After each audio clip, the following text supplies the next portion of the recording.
Hey, thanks for making it to Veterans Info Tap. I'm glad you made it. Hey, today I wanted to talk to you about some lingering effects that are going through the VA, not just on the benefits administration side, but also the health administration side.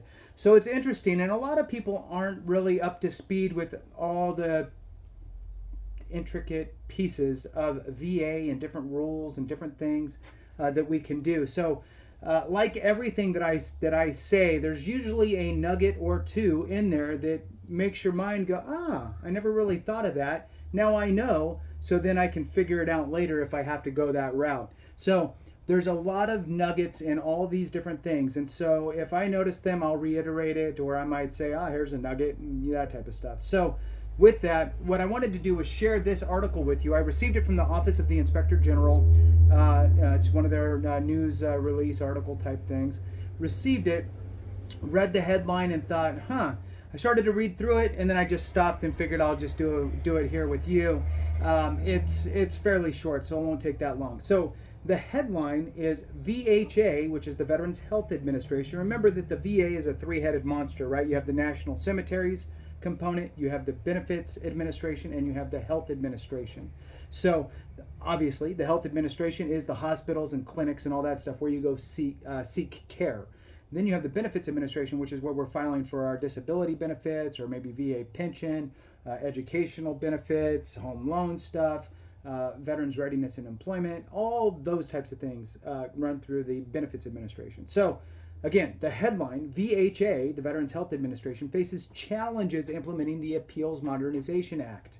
So already it's a little bit interesting, just that headline alone. And the reason why is because when you think of appeal, you don't typically think of the health administration.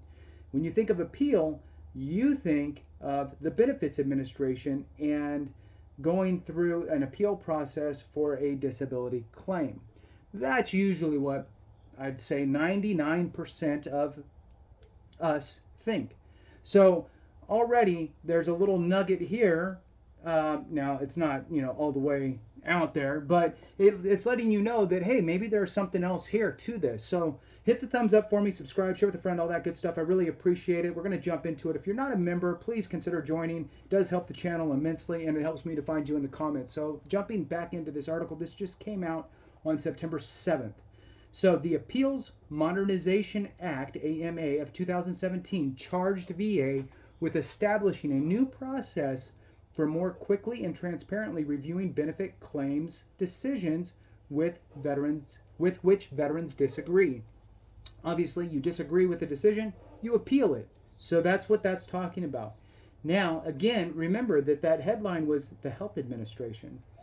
So moving on, VA implemented the AMA in 2019, and though it largely focuses on Veterans Benefits Administration, so it's that other branch, right?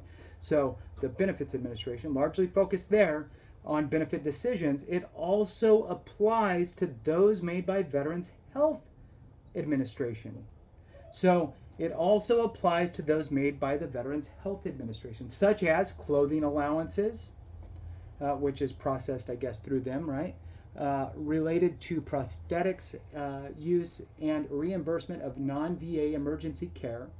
The VA Office of Inspector General previously reported on difficulties with the Appeals Modernization rollout. Additional concerns prompted this review to determine whether VHA, the Veterans Health Administration, processed and tracked appeals on benefits decisions in accordance with the AMA's requirements and 2 VHA interim policy notices.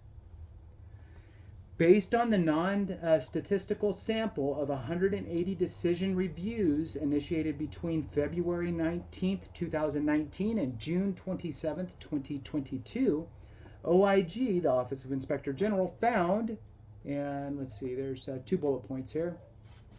The OIG found VHA, Health Administration, program offices did not give claimants, the veterans typically, the information needed to initiate higher level reviews and supplemental claims regarding benefits decisions. So you applied for something, they sent you something back and said, sorry, you don't qualify, period.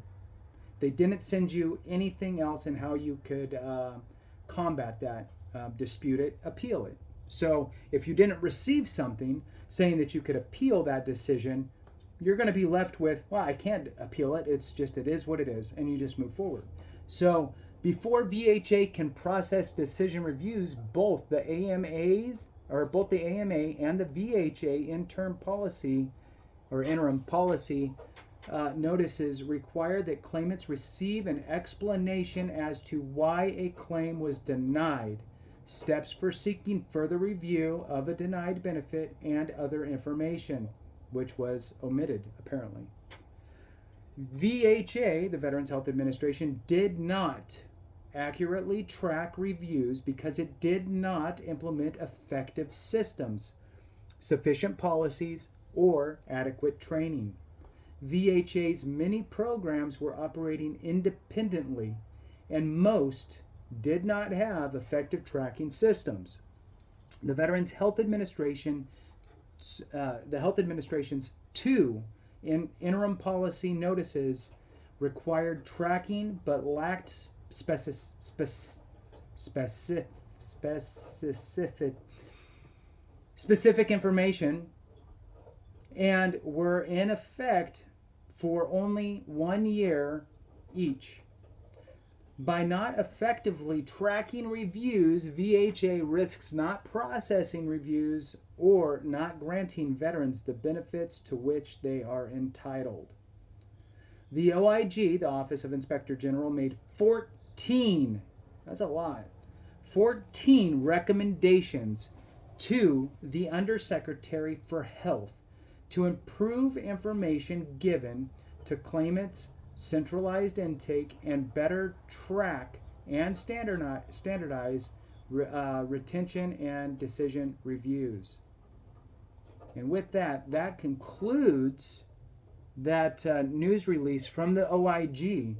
And I just want to reiterate that you, as a claimant, can appeal decisions on the VHA side just like you do on the VBA side. So just remember that the VA is a three-headed monster, and sometimes things are in different silos, right? You got the cemeteries, you got the benefits administration, and you have the health administration. Many of us, like I said at the beginning, only think about appeals when it comes to filing for benefits claims through the benefits administration. And we, for some reason, don't think that we can appeal certain decisions on the healthcare administration side. And that's simply not true. You can. They just don't send you out the information to explain how to do that, sadly. So hopefully that will change. Wanted to bring it to your awareness so that way you know what to do if you disagree with a decision on the VHA side. Thanks so much for watching. I appreciate you. And remember, if we don't take care of each other, something went wrong.